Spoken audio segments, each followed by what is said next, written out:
UDF party അധികാരത്തിലേറുമോ എന്നുള്ള ചോദ്യത്തിന് ഇന്നലെ മെയ് 4-ാം തീയതി ഉത്തരം കൊടുത്തു.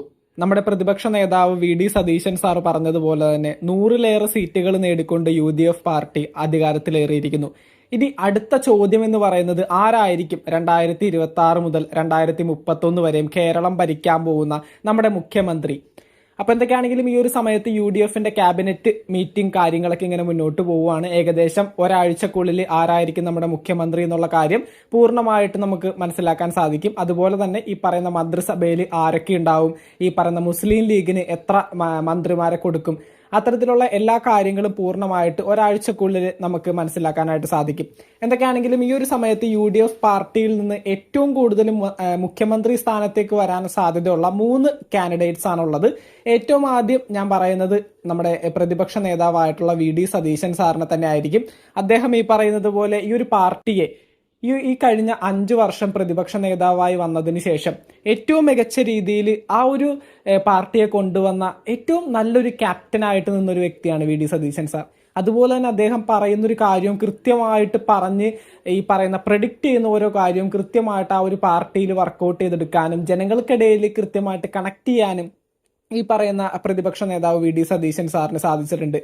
അതുപോലെ തന്നെ ഈ പറയുന്ന പഞ്ചായത്ത് ഇലക്ഷന്റെ ഭാഗമായിട്ട് ഇത്ര മുനിസിപ്പാലിറ്റി കിട്ടും, ഇത്ര കോർപ്പറേഷൻ കിട്ടും, അതൊക്കെ കൃത്യമായിട്ട് വരികയും ഈ പറയുന്ന പാർട്ടിക്ക് എത്ര ലീഡ് കിട്ടും, ഈ ഒരു സ്ഥാനാർത്ഥി മത്സരിക്കുമ്പോൾ എത്ര ഭൂരിപക്ഷത്തിന് വിജയിക്കും, അതും കൃത്യമായിട്ട് വരികയും ഈ ഒരു സമയത്ത് UDF പാർട്ടി തന്നെ ബന്ധപ്പെട്ട വലിയ നേതാക്കന്മാർ പോലും വിശ്വസിച്ചിരുന്നില്ല 100-ലേറെ സീറ്റുകൾ നേടിക്കൊണ്ട് UDF വിജയിക്കുമെന്ന്.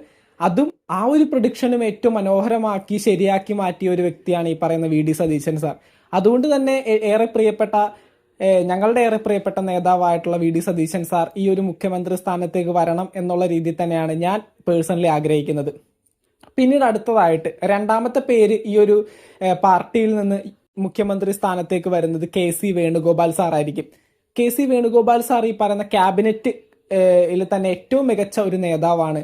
അതുപോലെ തന്നെ ഒരു പ്രാവശ്യം നമ്മുടെ ഉമ്മൻചാണ്ടി മുഖ്യമന്ത്രി സഭയിൽ ഈ ഒരു മന്ത്രിസ്ഥാനത്തുണ്ടായിരുന്നു. അത്തരത്തിലുള്ള ഒരുപാട് നേട്ടങ്ങൾ UDF പാർട്ടിക്ക് തൻ്റെതായിട്ട് നേടിക്കൊടുത്ത ഒരു വ്യക്തിയാണ് ഈ പറയുന്ന KC വേണുഗോപാൽ. അപ്പോൾ വേണുഗോപാൽ സാറിനും ഈ പറയുന്നത് പോലെ കൃത്യമായിട്ട് മുഖ്യമന്ത്രി ആവാനായിട്ടുള്ള യോഗ്യതയും കാര്യങ്ങളൊക്കെ ഉണ്ട്. കൃത്യമായിട്ട് ഈ പറയുന്ന ജനങ്ങളിലേക്ക് കണക്ട് ചെയ്ത് ജനങ്ങളായിട്ട് ഭയങ്കരമായിട്ട് ഇഴുകിച്ചേർന്ന് മുന്നോട്ട് പോകുന്ന ഒരു നേതാവ് തന്നെയാണ് KC വേണുഗോപാൽ സാർ. ദെൻ അടുത്തതായിട്ട് ഈ പറയുന്ന രമേശ് ചെന്നിത്തല സാറാണ്. ഈ പറയുന്ന ഇതിനു മുമ്പത്തെ നമ്മുടെ ലീഡർ ഓഫ് ഓപ്പോസിഷൻ ആയിരുന്നു. അതുപോലെ തന്നെ ഈ പറയുന്ന ജനങ്ങൾക്ക് വേണ്ടി നിൽക്കുന്ന ഒരു നേതാവെന്നാണ് എപ്പോഴും രമേശ് ചെന്നിത്തല സാറിന് എല്ലാവരും പറയുന്നത്. അതുപോലെ തന്നെ താൻ മത്സരിക്കുന്ന മണ്ഡലത്തിൽ ഏറ്റവും മികച്ച ഒരു വിജയം കാഴ്ചവെച്ച ഒരു വ്യക്തി കൂടിയാണ്.